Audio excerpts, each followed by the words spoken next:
Okay, so welcome everybody. Thank you very much for being here. So it's lovely to see so many familiar faces and people with whom we have a bit of history. So I think I'm Veronica Lysett and Nigel. Do you want to briefly show your face, Nigel? Um, No? do I have to? Yeah, I can, but I'm practicing being a pirate, so bear with me for a second. Here I am now. Oh, wow. Um, Okay. yeah, so I'm going to take myself off camera. And before I do that, hi to Hattie, who's just joined us. And is that Dana Kupova that we've got online? Yes, that's me. Hi, Nigel. Hi, Hi, Veronica. Hi, Dana. Dana. Thanks for Good to see joining. Hello. you. Colleague from EBRD and Hattie. Hey Dana, thanks for joining. Hey Hattie, lovely to see you. Are you in your new cottage by any No, chance? no, I'm in London. Ah, You're in London. Okay, okay, lovely. And do you have Josue with you, or is he still He's not copping got that tomorrow. tomorrow? Okay, he'll be exhausted, no doubt. hmm, Josue's just been at COP, um, changing the world as he does. Trying, Not trying to, right. trying to. Okay, back to you, Veronica. Okay, so welcome everybody. Thank you very much for being here. Um, I'd just like to ask Steve and Maddie, who are online as well. I don't know if Seeger's managed to join us to no to introduce yourselves and give a bit about your role as Novara's 2025 Passage Northwest Passage trip. Steve, maybe kick off with you. Hi, everybody. I didn't know you guys knew so many people, actually. I It I cost think us I think quite a on lot of money, yeah, Steve, I just think on the saying. whole circumnavigation of the Americas, I never met so many people. But anyway, Northwest Passage 2025. Yeah, so I'm the third custodian of Novara, and my role on this trip was to wash pots, basically. Um, Yeah, and sort of chip in every now and again. Lose badly at cards most days. And hmm whenever there was the odd ice cube about, point us in that direction. And that was it. Yeah. Over to you, Maddie. I think Steve's really underselling his role on board there, but we'll come back to that, I'm sure. I'm Maddie Wynne. I'm a marine engineer in the Royal New Zealand Navy, and I've been sailing with Nigel and Veronica on board Novara for about, I think, 4 or 5 years now, having first met them in Portsmouth in the UK. And my role on board was to manage most of the major engineering works, as well as helping out with a lot of the sailing. That's for sure. That's for sure. Um, can I just say something about Steve's role, Veronica, or maybe you do, because I think Steve's un undersold himself, and Where you it's go? also well, no, it's not to stroke your ego, Steve, because I know you like that. I'll avoid doing that. But it was more Steve came on board as our ice pilot, and we went into the Arctic expecting ice.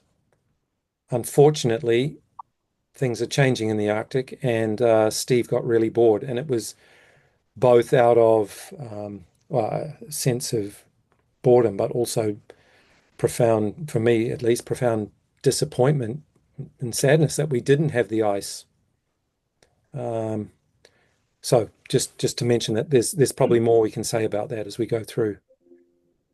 We did find some ice in the Western Arctic where we weren't expecting to find it, and we did not find ice in the Eastern Arctic where we were expecting to find it. So Mm, mm. that kind of leads me a little bit into a bit about we've got a nice animation. Nigel, if you'd be able to share the screen, please. Yeah, I will share PowerPoint. Just tell me if this is working. So can you see the Yes. presentation?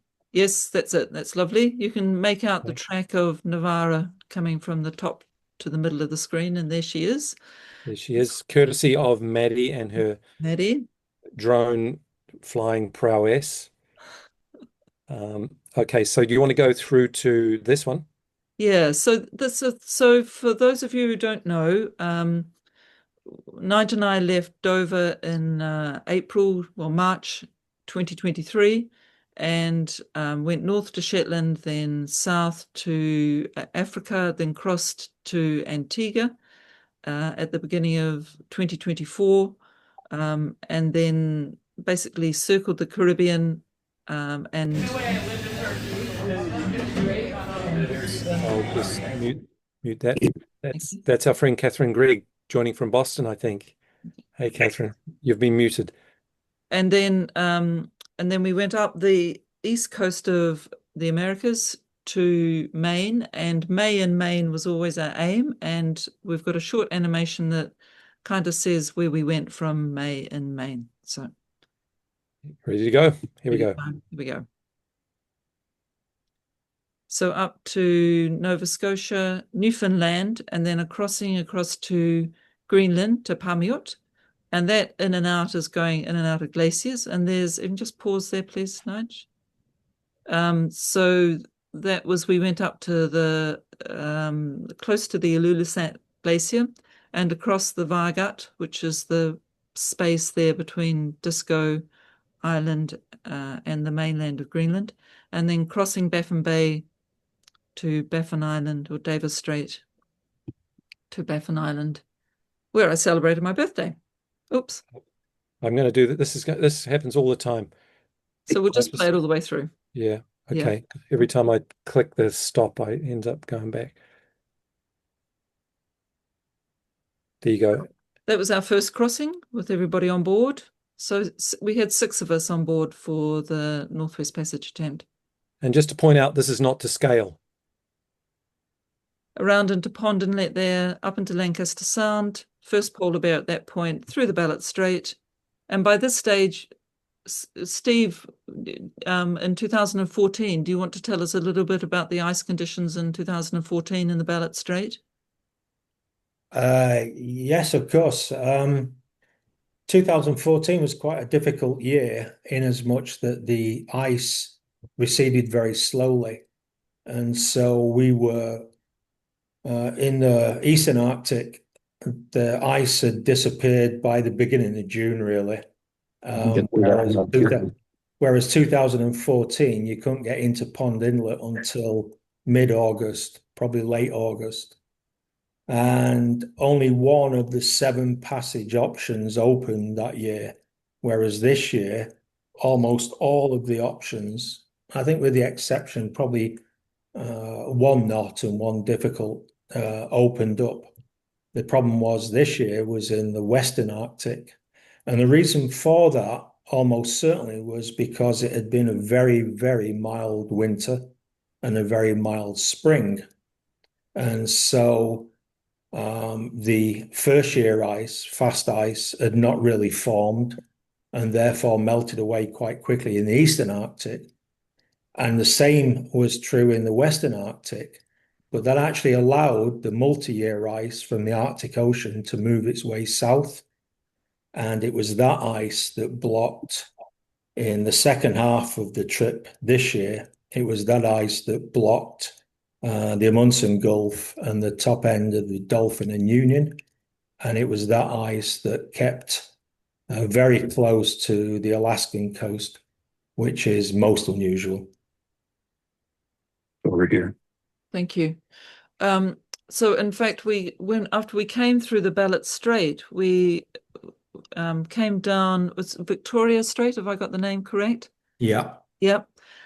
Because we could have gone either side of that island, but we went on the Victoria Strait side so that we could go and play on some ice and experience some ice, because we really hadn't seen any up until that point.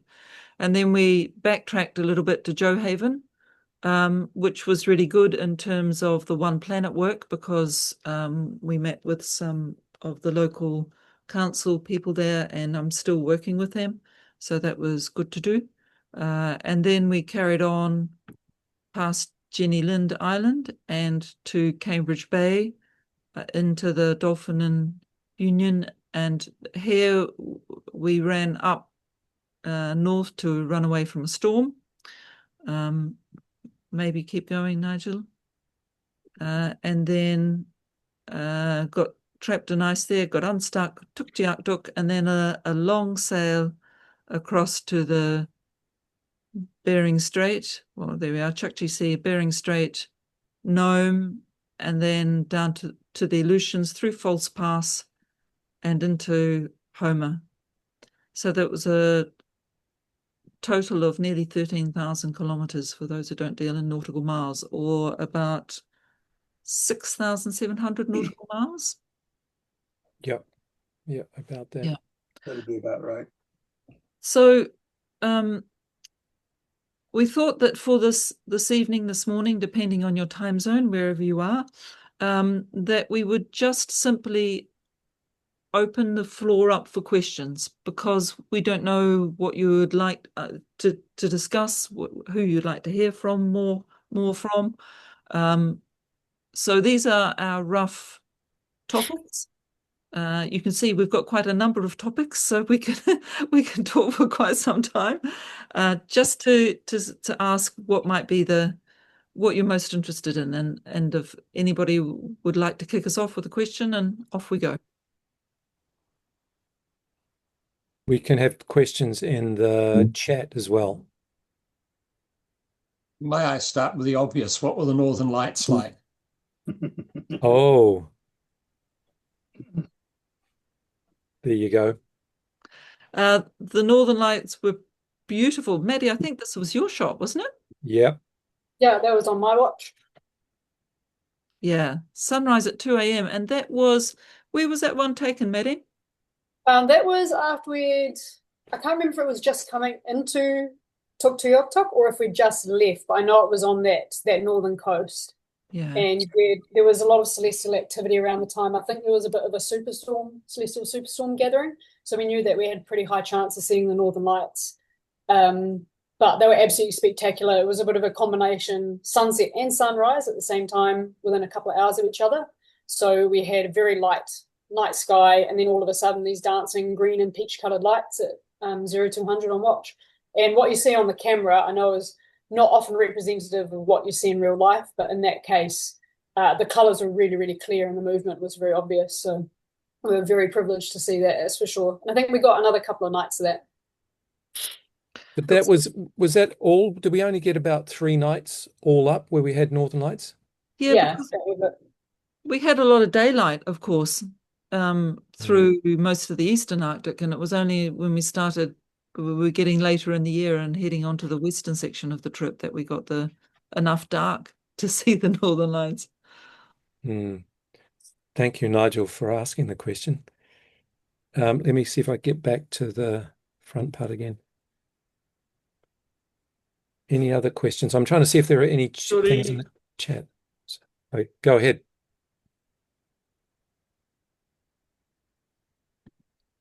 Someone started to ask a question. Can you talk about the wildlife that you saw? Uh-huh. Some of the wildlife? Yeah, let's start off with the polar bear video, shall we? Okay. So who wants to talk about this? So we saw this polar bear. I don't remember the name of the anchorage, but it was just after we'd headed down the sound south from Lancaster Sound, and we tucked in there. We'd seen beluga playing in the waters, and apparently beluga are a favourite food of polar bear. So polar bear was on the prowl, looking out for beluga. Yeah, I think if you remember, there was a polar bear on both the north and southern. And the reason for that is the beluga go in there into the shallows. Beluga will eat almost anything that's in the water. And they go into the shallows to hoover up any food that they can find at that time of year.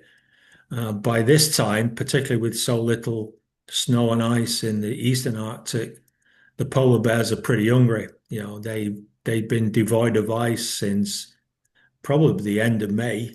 And so their favorite food, which is seals, were no longer accessible. So they begin to get desperate and they go looking for alternatives. They'll attack walrus, but they're incredibly difficult for a polar bear to kill. But belugas are a little easier, and so they wander along the shoreline. And if the opportunity arises, they'll dive in and try and scrag a beluga, which is why there was a polar bear on both the northern and southern shores. Who actually got the Arctic bingo for first sighting of a polar bear? That was me. Yeah, it was Maddie. Yeah, I think we all thought you were joking, right? There's a Yeah, polar look bear. like a patch of snow. Yes, yes, yes. So, but Hattie, it was you who asked the question, right? Um, about the wildlife. Am I Yes, mistaken? Yeah, it was. yes, Yeah. Um, you know, we're showing this polar bear. How many polar bears did we see? Two polar bears, and one came near the boat.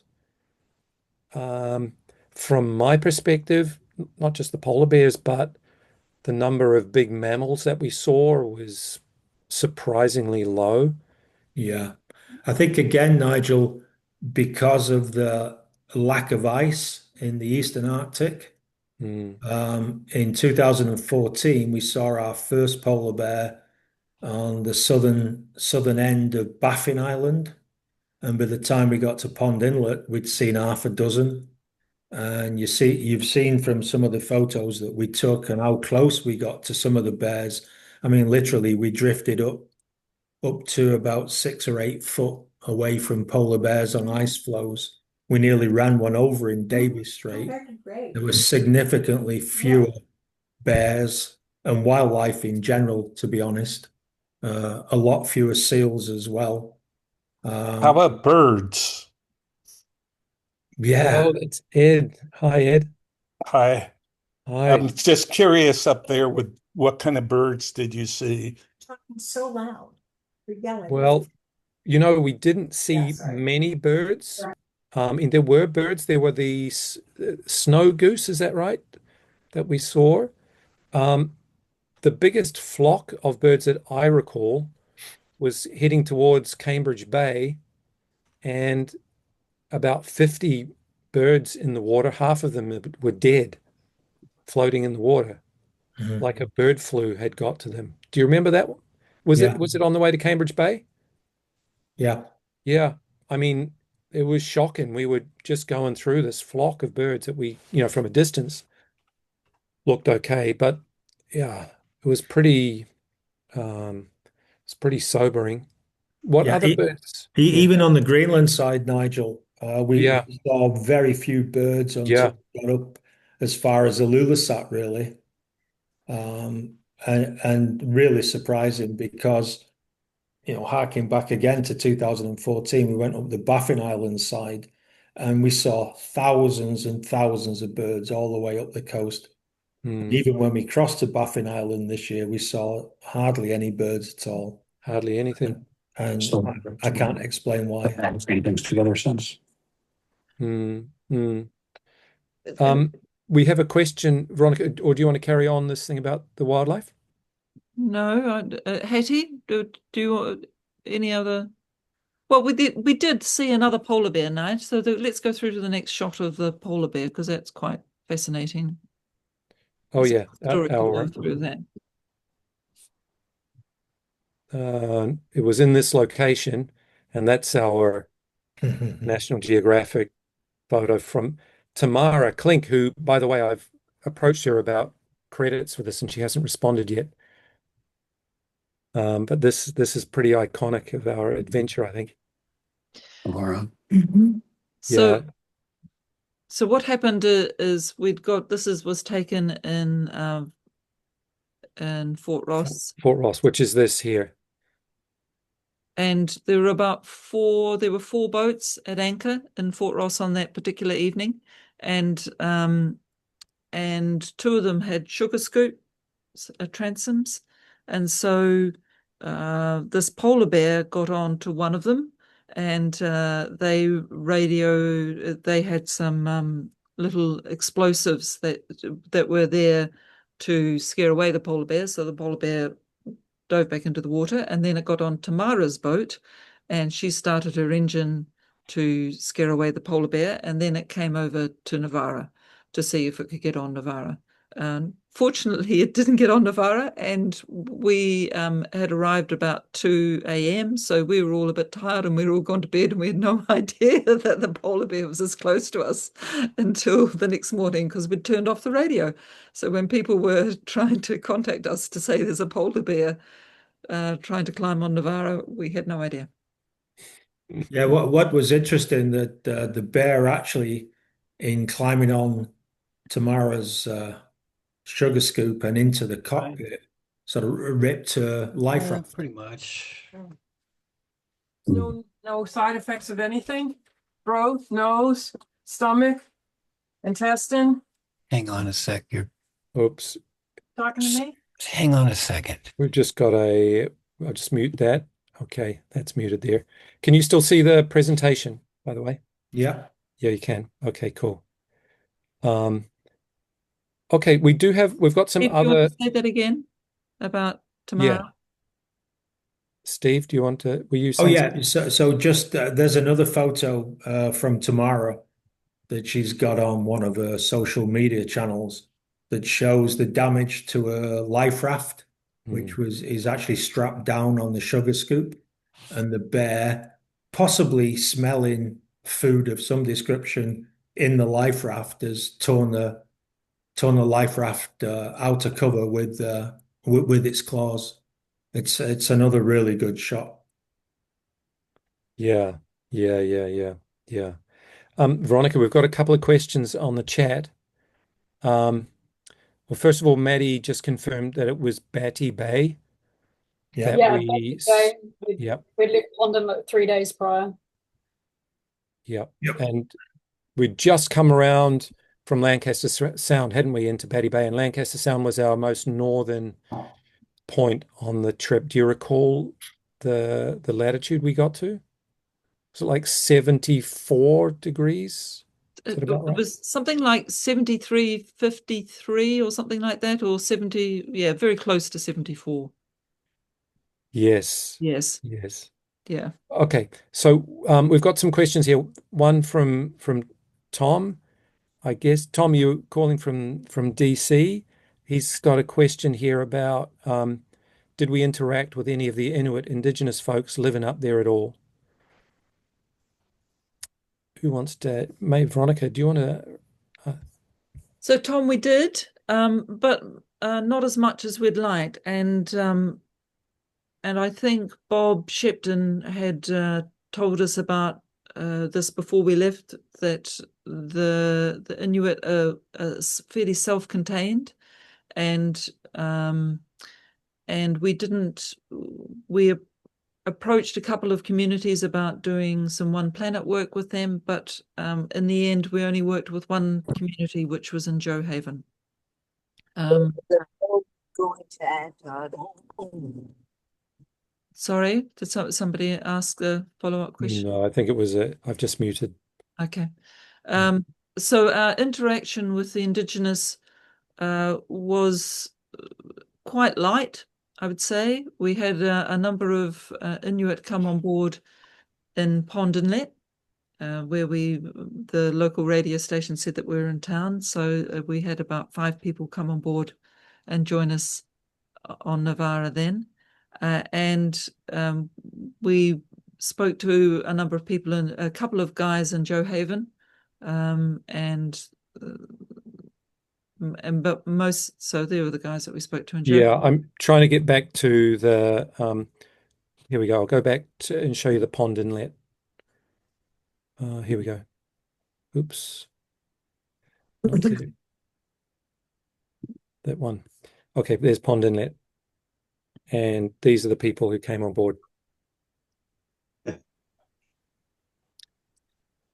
That's great. Now, I was curious too. I mean, my guess is you probably didn't see many. Did you see people like, fishing, walking around, or is it just completely pretty much you guys and the wilderness?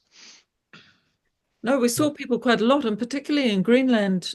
We named them the Pulsar Boys because we'd be going along at about 2 or 3 knots, feeling our way in amongst what seemed like rocks, and these guys would come at 20 knots, heading the opposite direction and squeeze in between us and a rock.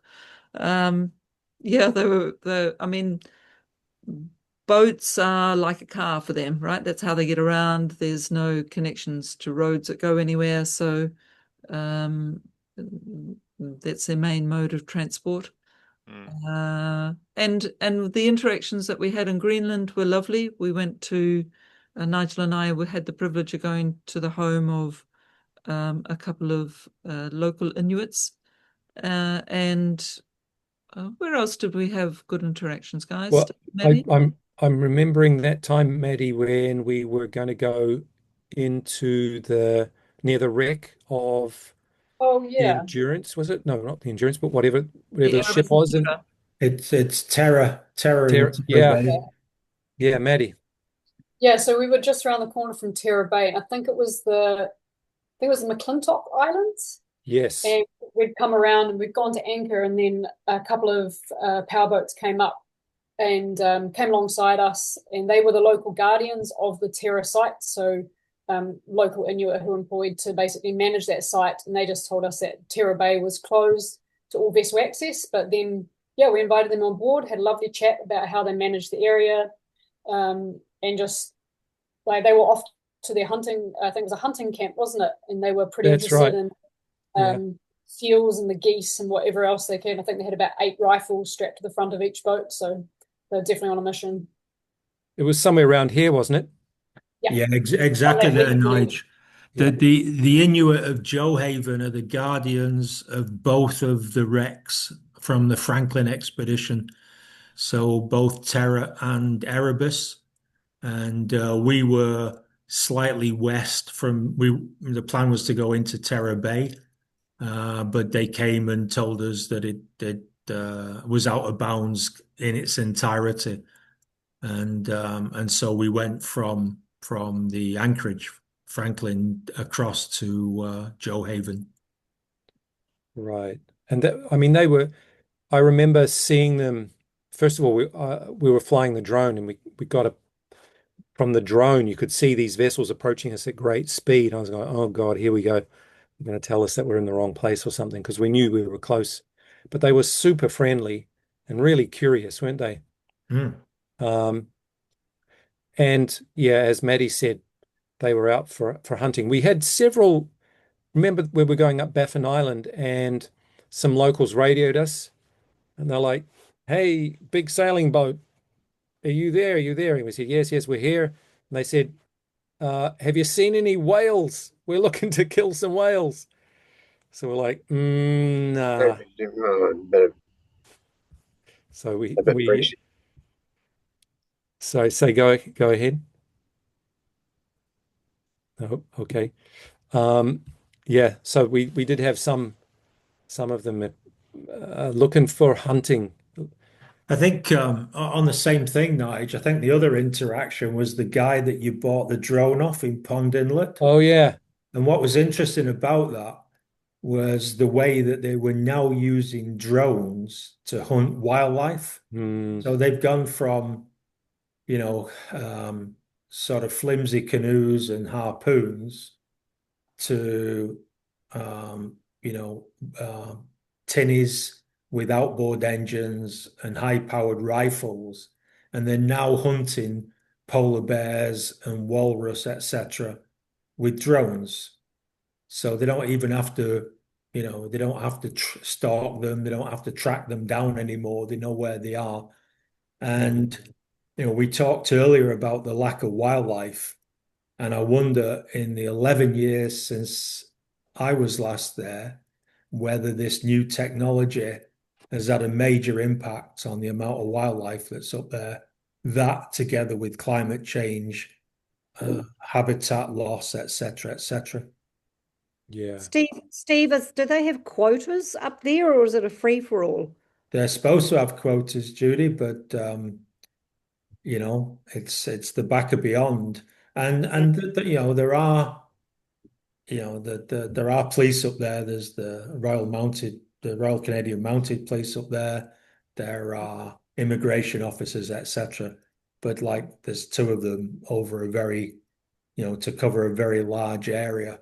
And I suspect that more than their quota of polar bears get killed every year. Um, and probably the same for whales and walrus, etc. Yeah. Veronica, we've got another question. This one from I'll Bob. just add to the. Oh, go ahead.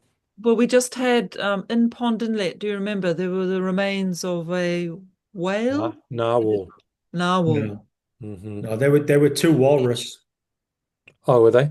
that had been hauled up on the beach and butchered, and the Mm. carcasses were left there. And if you remember, they brought a big digger down Yes. to take it off the slip and basically just dump it into the water alongside. Mm. Yeah. Yeah. So there's a question from Bob about why did we go north and why did you feel you had to come out at night? I think Bob's referring to our getting stuck in ice episode. So if you guys want to talk it through, and I'll take the boat through to where we're talking about. So maybe I'll start there. Yeah. Go ahead. So at this point, we were at a point called Sutton Island here, and we had a choice. We could see that there was a pretty gnarly weather system coming in from the northwest. And there was also, can you flick through to the slides with the ice tongue and the weather system, please, Nudge? Yeah, I think that's called Stuck in Ice. No. Here was storm. Here we go. Here we go. So if you can see where the bottom, well, yeah, in there, that Sutton Island is in there. So that at this point we could see that this is an ice forecast, and roughly the darker the color, the more ice there is, in very basic terms. And we also had a weather system, which you'll see on the next slide, coming into the same area. So both the ice and the weather were coming in from the northwest. So we could have tried to make a dash from Sutton Island through to relative safety, and maybe that's not so easy to see on there. Oh, yeah, so relative safety to Pierce Point, is it? Pierce Yeah, Point? it was Summer Harbour was called. Summer Harbour? Summer Harbour, yes. Yeah, Summer Harbour. That was where one boat that was ahead of us was aiming for Summer Harbour. Or we could have made a decision to go north and basically stay on the edge of the storm and wait for the storm to go through. So we went up to King's Harbour, and that was our decision to go north and to wait for the storm to go through. The risk of going up there was that the ice could then have been blown towards us, that ice tongue that you saw, more towards us and block our way west. Yeah, it was absolutely the right decision.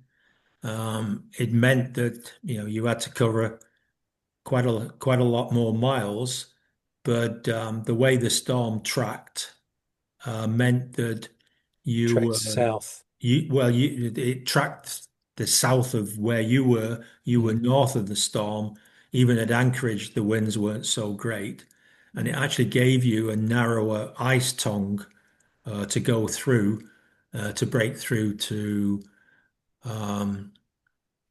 break through to the west. And so from your point of view, it worked out really, really well. Yeah. Not so much for the other yacht.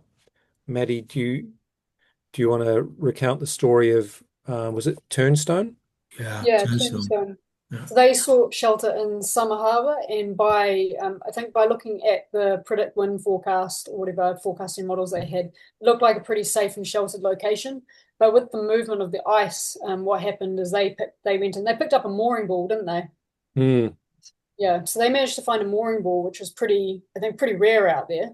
And once they were on that, the wind blew the ice down on top of them. So they had a pretty hairy, I think it was about 12 hours until the wind swung 180, keeping the ice off the hull and stopping them being dragged off that mooring ball, or even having the hull crushed or the bow pushed under. And then when the wind changed, all that ice that had gone up into the bay then came screaming back down on top of them. So they had all their go bags and their survival suits up on the upper decks, ready to go, because they were in a situation that they thought, if this goes wrong, it could go wrong very, very quickly. And And they had they had their young kids on board, so I can imagine it was a pretty scary night for them. Yeah. An Yeah. 8 and 10-year-old, so it wasn't comfortable. I think the end they said there was something like 52 hours that they were battling ice for overall by the time they got into Summer Harbour and got clear of it again. Meanwhile, Meanwhile, Nigel was getting beaten at yet another game by Seager. let's not talk about that, Chuck. He's, I have to give him credit for keep coming back for more night after night after night.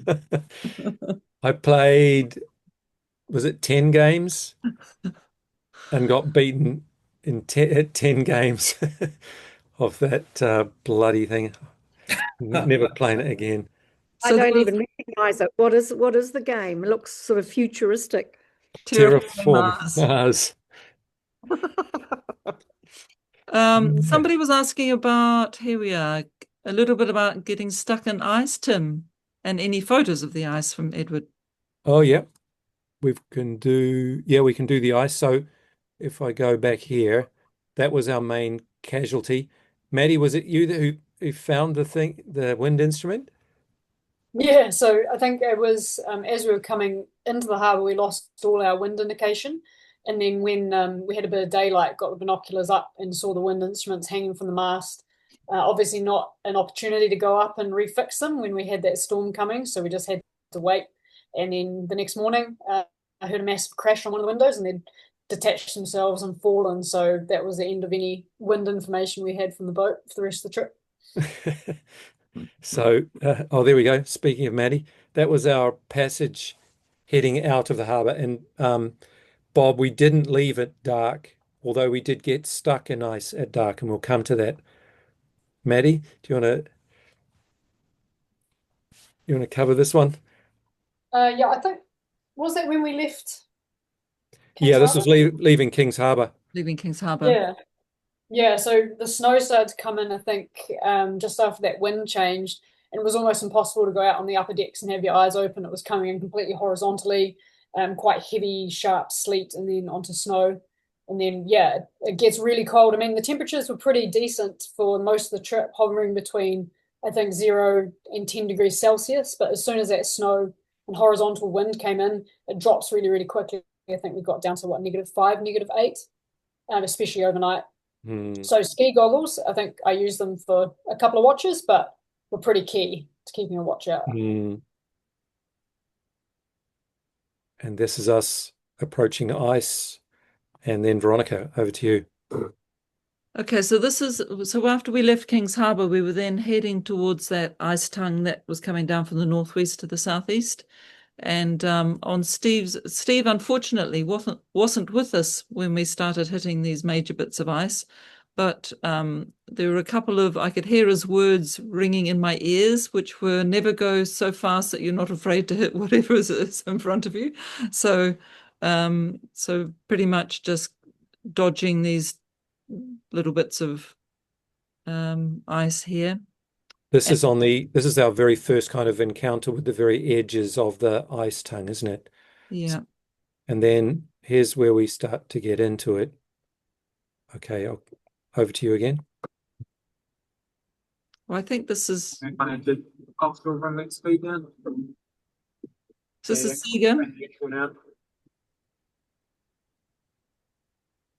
And this was the first time we got stuck in ice. So we got stuck in ice twice, once during the daylight. This is only a few hours after that previous video of Veronica dodging small bits. I don't know if you can hear the sound.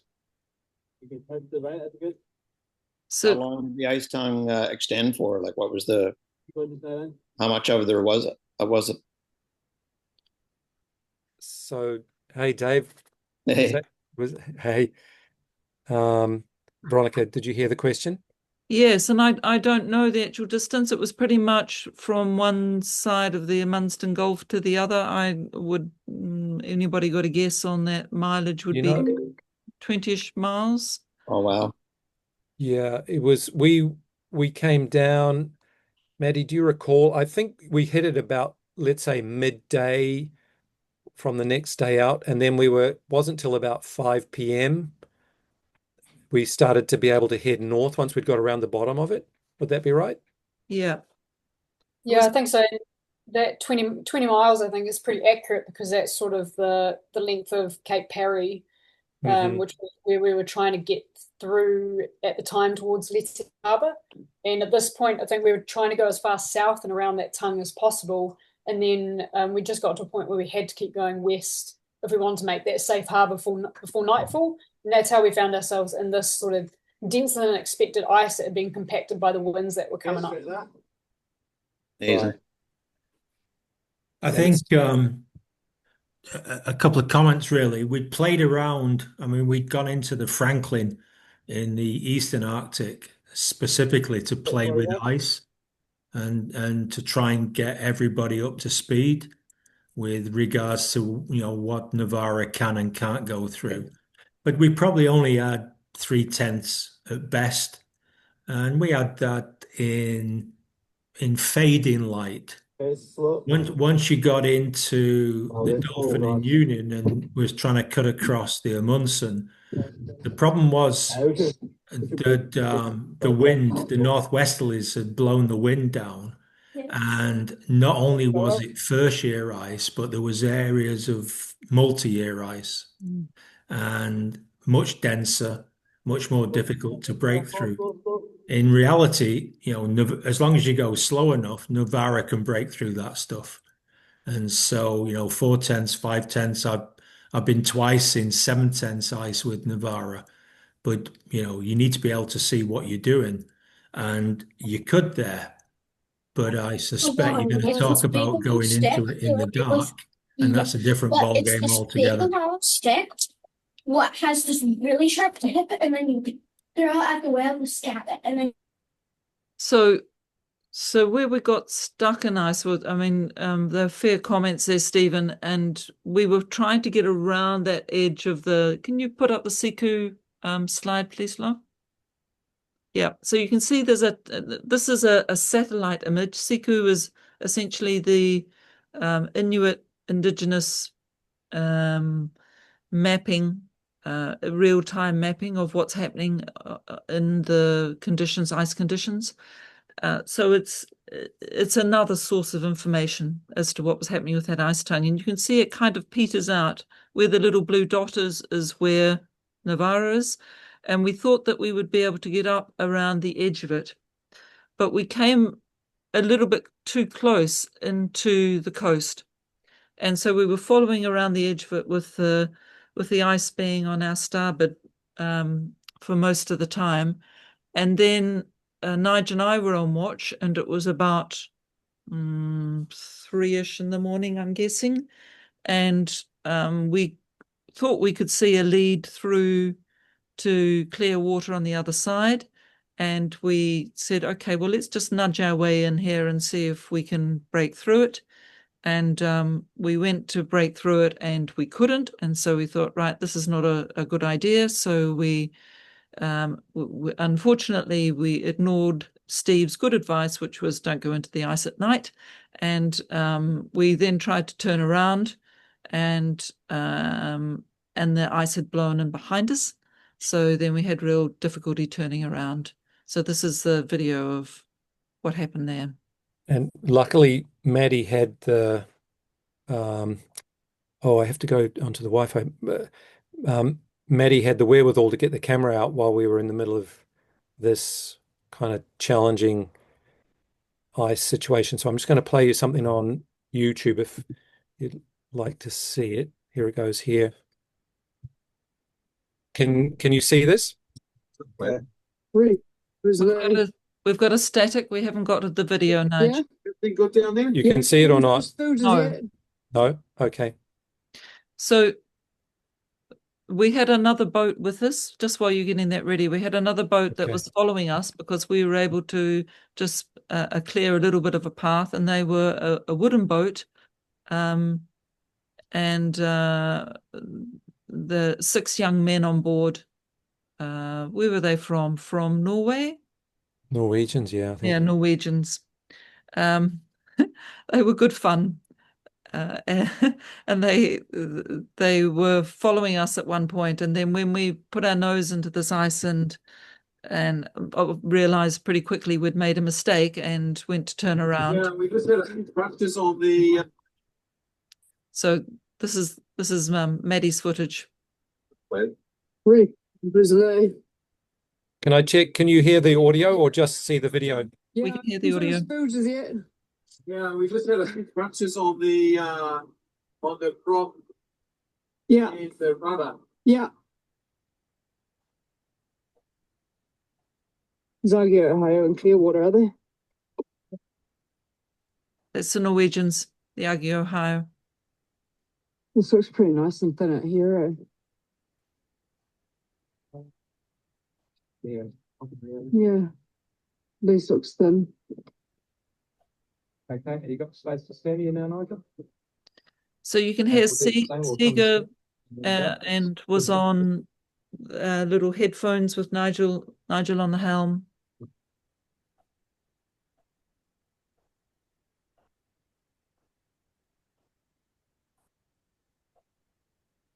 And what we were looking for was any space that we could possibly find that we could nudge the bow of Novara into. Okay, stop there, Nigel. Okay. You back off there now. And then come hard around starboard. Down back, down back. One of the problems. Slow. Hard to starboard and ahead bend now. One of the problems we had was that the wind was making it difficult for us to maneuver the bow. So we ended up having to use the bow thruster in amongst all this ice, which is not great because of the ice can get into the propeller of the bow thruster and break it. A question, Nigel. How long was you away from daylight, from dawn? We're about 4 hours. Yeah, about and 4 hours. How far off the coast was you? Quite close, a mile or two. Not good. No, you see, we really had.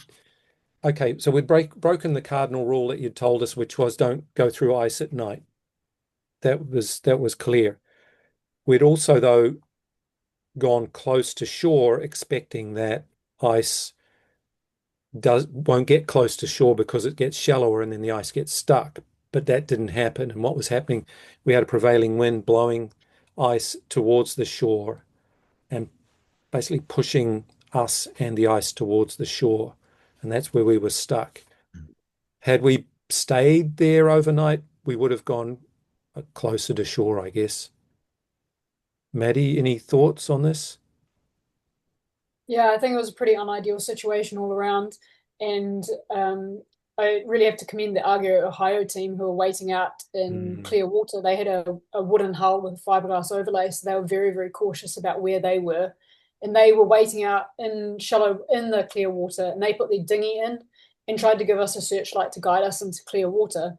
But they must have been, I think, maybe 20 meters away when we were stuck in the ice, and yet that 20 meters was just so packed that we just couldn't make it without having to basically bully the ice out of the way. And even with a big, strong boat like Novara, very, very challenging when you've got the weight of that whole pack pushing down and the wind compacting it further. And I back up that at Aggie, Ohio, because I think, Maddie, you and Seeger took over the watch after we got free of the ice, and basically you followed Aggie, Ohio to where they had anchored in an ice-free spot and then dropped the anchor. And then the next morning we were able to, with some maneuvering, pick our way through that tongue and get clear. Yeah. It wasn't it was a good learning experience, but in the middle of it, felt like we'd certainly made the wrong call heading into the ice in the first place. It all started because we had planned to stop off at an anchorage that had ice packed into it, so we couldn't get into the anchorage, and we're like, well, we might as well just keep on going. We can't go to that and drop our anchor, so we just decided to keep moving, and that was the wrong call. We should have found somewhere else to drop the pick. Lesson learned. Don't go into ice again at dark. Steve, you have a saying about a wise man learns from other people's mistakes. Absolutely. Showed our lack of wisdom. Yeah, you won't do it again. No. Okay, there's a couple more questions in the chat here. One is, V, you mentioned continuing work with an Inuit community. What does that involve?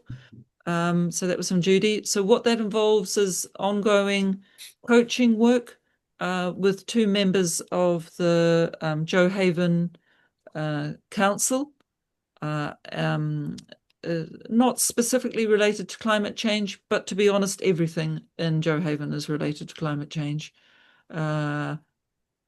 So ongoing, and then maybe some facilitation work in the future as well.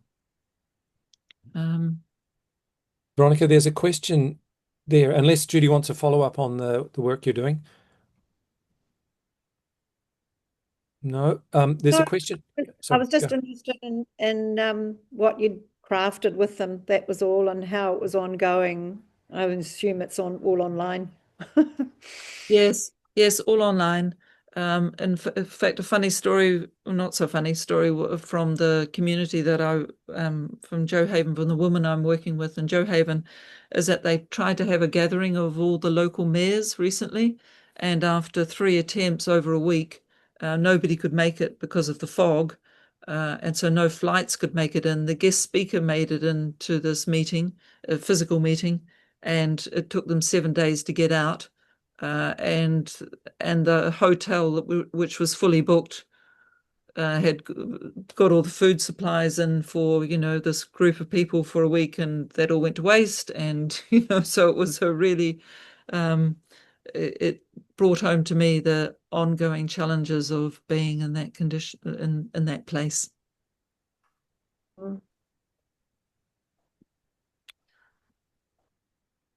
Veronica, there's a question about how many boats made it through. I think it was 14 yachts. I can go. I've got the information in the slide. Okay. Let me bring that in again, and I'm going to take it back to the beginning. So bear with me while I get back to the beginning. Where the hell is the jump point? I'm looking for a jump. While you're doing that, Nige, Yeah. I'll just give a bit of an overview. In the first 100 years, 100 boats went through the Northwest Passage. In the next 10 years, 113 went through. And in the last 10 years, it's significantly more than that. And you can see from the slide there. So this one, 35 boats went through total, but that includes commercial and research vessels. From memory, it's 19 sailing boats got through this year. Don't think that's quite a record. I think the record was here in 2017 with 22 or 23. But yeah, so this is where we are here. I think it's 19. So still not a huge number, but and given the ice this year, I would say I mean, there was a boat, there was a Beneteau. Was it a Beneteau, Maddie, that went through? Yeah, newish production Beneteau. Yep. I mean, went through. So who would go through that in a plastic boat, Bob? I have no idea, but Nice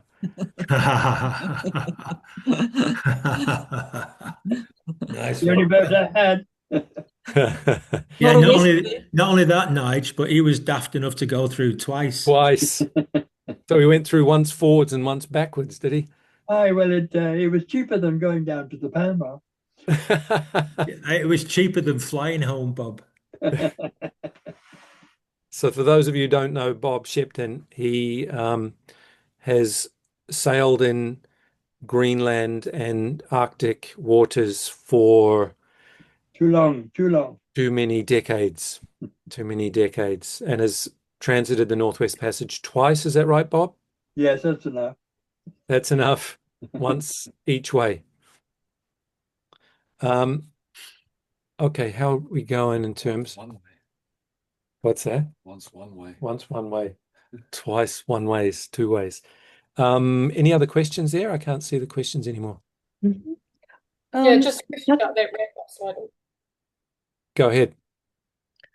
You touched on the subject of climate change quite a bit already, but I saw it's also a point on your table of content. So, but first of all, I really want to thank you for sharing information about this incredible journey. But I'm also just curious about other obvious signs about climate change that you discovered that you would like to share. Do you want me to start, Nige? Yeah, I think so. I think the most obvious is the significant lack of ice. I went through the first time in 2014. It was actually quite a difficult ice year, but only in localized areas. If you go back to the first passages of people like David Scott Cowper, who's been through eight times now, Bob, 8 or 9 times. I mean, he's done Every possible passage. yeah, he's done all of the 7 options.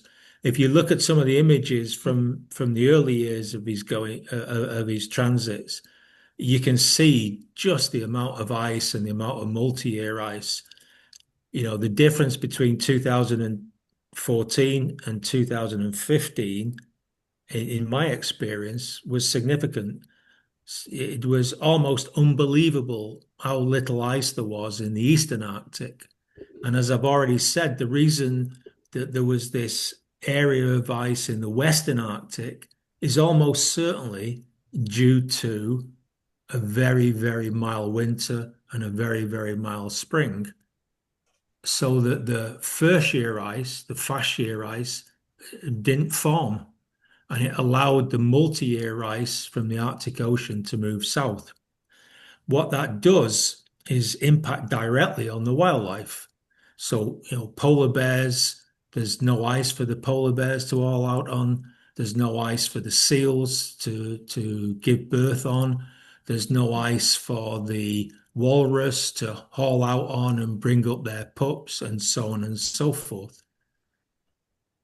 What that means is there's less wildlife up there for the locals for what they call land food. There's no wildlife for them. There is not as much wildlife for them to hunt. If you then add into the equation how easier it is for them to hunt what wildlife is there with fast boats, with big engines, high-powered rifles, and now drones, then we're on a very, very slippery slope. So climate change is definitely having a major impact. Wildlife is moving further north from the south, so the locals are seeing birds and animals that weren't there before. There's far, far fewer birds than there were before, and there's more and more people. It's an equation that's never going to balance.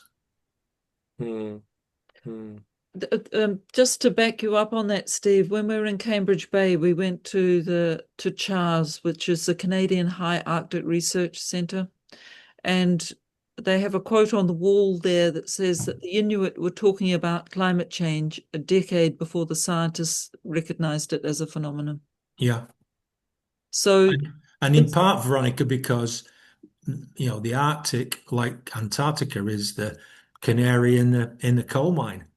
The temperatures are rising far faster both north and south than they are in the middle band of the planet. And so it's no wonder that the Inuit were seeing the changes that it took us 10 years, even the scientists 10 years later. And do you remember when we went through the Vargut, how it was full of icebergs? Unbelievable. Because the Ilulissat Glacier was calving so much. Unbelievable. Unbelievable.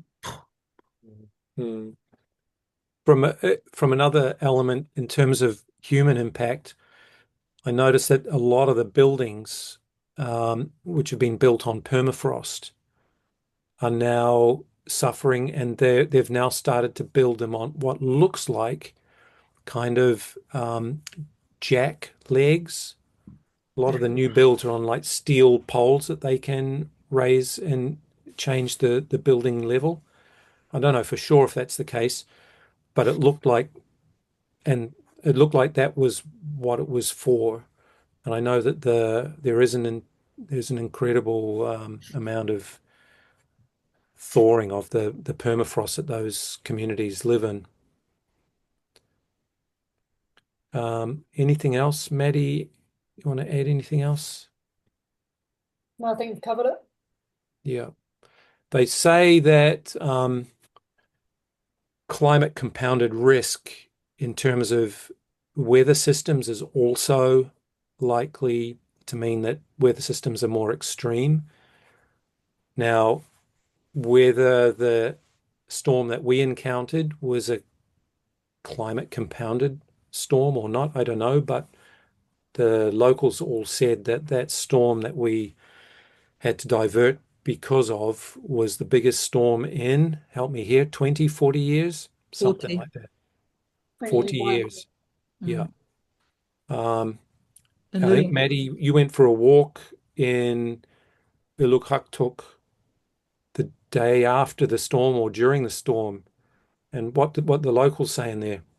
Yeah, there was a lot of concern among the locals for our safety. A couple of ladies came running out of the supermarket as soon as they saw us and the Norwegian crew making our way up with the water containers, and they were pretty excited about it. One of their sons was 21 years old, and she said it was the night before he was born was the worst storm she's seen in that area, with 16 feet waves breaking over the front beach, and a lot of their houses are right on that waterfront. So that night they'd had the loader driver moving all the boats up behind the houses just to protect them. There was a lot of debris, and there was a lot of erosion. The gravel road they had been half wiped out overnight, so quite a lot of damage to the local infrastructure, and they don't have a huge amount of it to begin with, so quite an impact on that community from one night of a massive storm. Mm, mm. And we also saw similar impacts in Tuktoyaktuk, Yes. where there had been an enormous storm surge, which Ella Hibbert, who was Ella in the Arctic, she was the first British woman to solo through the Northwest Passage. She was in Tuktoyaktuk when a storm came through, and basically a massive storm surge meant that I was going to call it a marina, but let's say the pontoon she was tied up to went underwater. Yeah, so and huge debris on the beach as well. We've got a final question here. I'm aware of the time, Veronica. It says this is from my old friend and colleague Ed Vine. It says, after a trip like this, what does the future hold? For Nigel et al. More sailing, gardening at home, desk work. Are you on gardening leave, love? Turn around and go back again. Yeah, well.